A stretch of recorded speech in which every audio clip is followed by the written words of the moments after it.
Right here I've got the Hydos B10, and I'll be honest, there's only one reason I agreed to do a video on this bike. I thought it looked cool. The thing that I'd never seen before or stood out to me, this saddle design. One, the way it looks like some sort of alligator skin caught my attention, and two, the fact that this bike doesn't actually have rear suspension, but it has a shock absorber under the saddle. I thought that was really interesting and I wanted to give it a try. There are some things about the bike that I like and there are some things that I don't. Let's start out with two things I think are cool or good about this bike.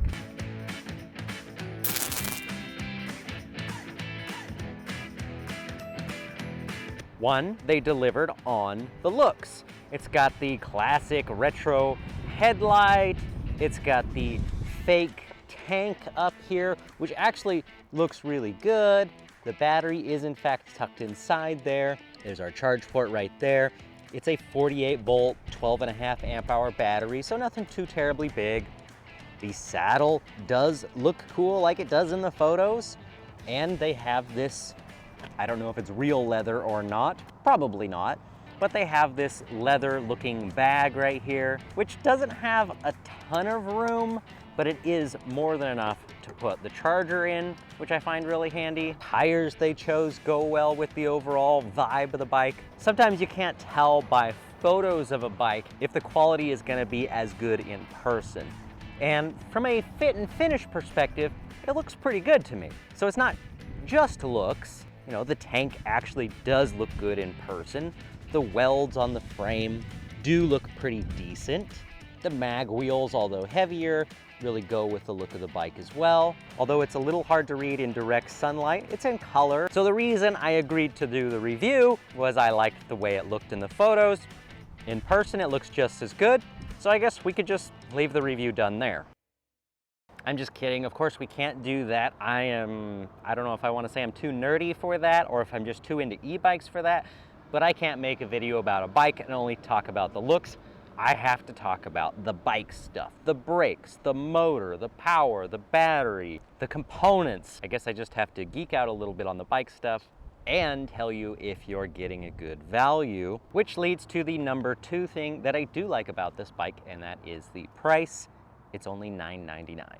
I know the looks might be a little polarizing, but price being under $1,000 is something I think everyone can agree is a good thing. That is, if the bike delivers on the promised specifications, and it doesn't quite get there. One of those things I can prove to you on the dyno. They advertise this motor as a 1,000 watt, and there's nothing on the motor itself that tells me who makes it or what the wattage is, but there is a sticker right here on the bike that tells us the model. This is the Hydos B10. The rated power right there says 1,000 watts. Max load, 330 pounds. The frame looks pretty sturdy. I don't know if it would support that much weight. I think it's made out of steel though, so it very well may. Battery capacity, as I said, 48 volt, 12.5 amp hours. They do have a UL sticker on here. I don't know what UL specification that sticker is for. I don't know if that's for the overall bike. I don't know if it's for just one of the components. It doesn't say. So I don't know if this thing would be UL approved per the requirements some states and local places are looking for, but it does have a UL sticker for something on here. But having ridden a lot of e-bikes and knowing what power feels like, it seemed like the power was lacking a little bit for something called 1,000 watts. So let's jump right into the dyno run and see what I got. Okay, the bike is on. Crank the power up to the max. I'm thinking the tire choice is gonna make it do well because it's nice and smooth. The wheel choice, however, is gonna make it a little less torquey because of the weight. Basically, as long as this thing does 1,000 watts, it's doing what is advertised. Let's see if it gets there.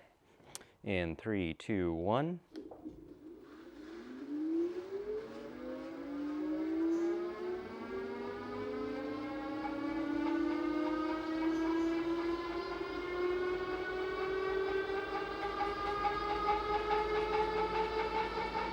don't know. Didn't seem like it quite got there. Let's give it another run just to be sure.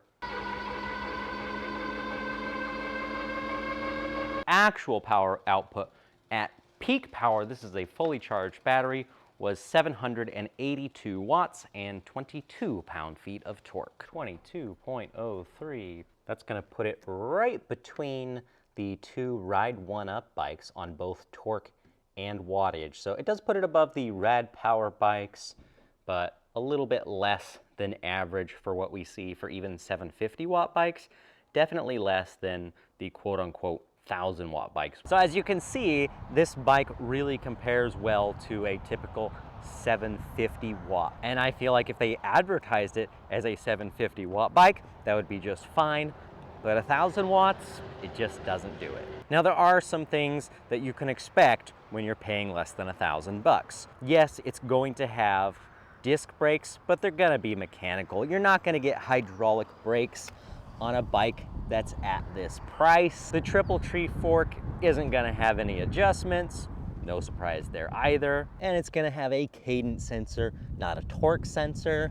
None of those things are bad things for the price of $999. That's exactly what I would expect you to get. So we know the bike is a little bit underpowered. How about the top speed? This thing is not limited. When I put it on the dyno, it went well over 20 miles an hour, had no problem with that. Pretty windy, so I'm gonna actually put the wind at my back, if anything that's gonna help us, and see what can we get on top speed. Pedal assist all the way up to 5. That does make a difference on the top speed of this bike.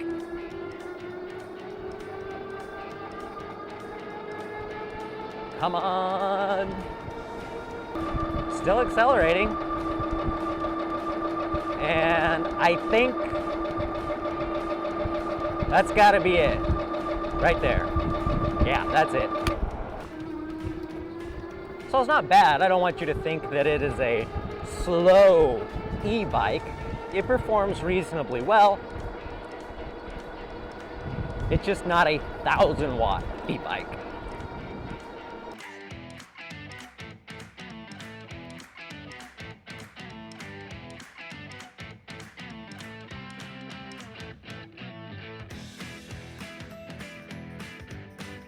But since I've got a 10-degree hill, I might as well take it up that, see how much it slows down. That kind of gives us a ballpark of what it can do versus other bikes.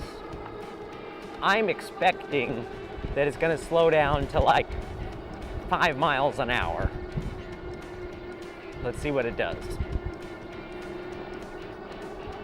Gotta go down the hill first.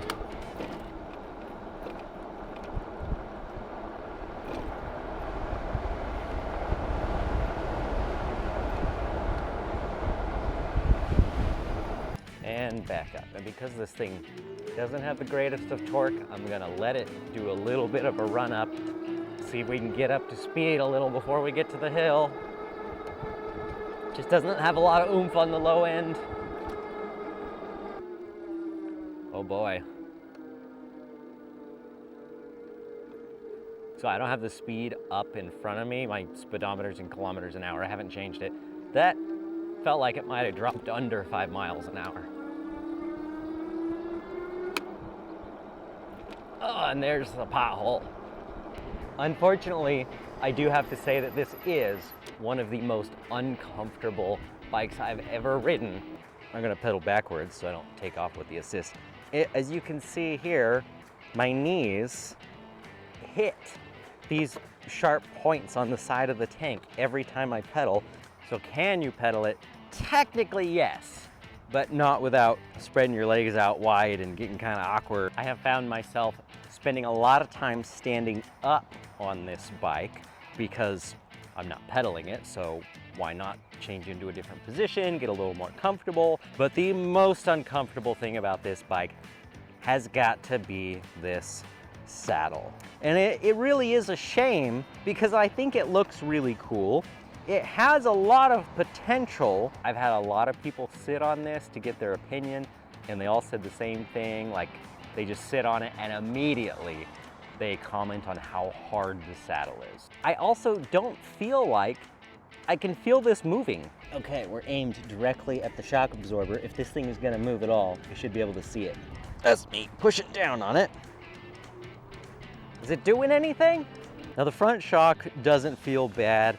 It actually soaks up some bumps. It feels kind of more like a spring than a good shock absorber. I still think for $999, it's a pretty decent bike, and it does have a pretty decent look to it. I wouldn't mind tootling around on this thing on a nice smooth street, taking it to a car show or something, or a motorcycle show where people might enjoy the look. So my conclusion is the quality is good, the price is good, the looks are good, the comfort is subpar, and I do thank them for sending this bike out to me to check it out. I will put a link in the description. You can buy these things on Amazon. It's definitely one of the most affordable mini bike, moped style bikes that I've seen.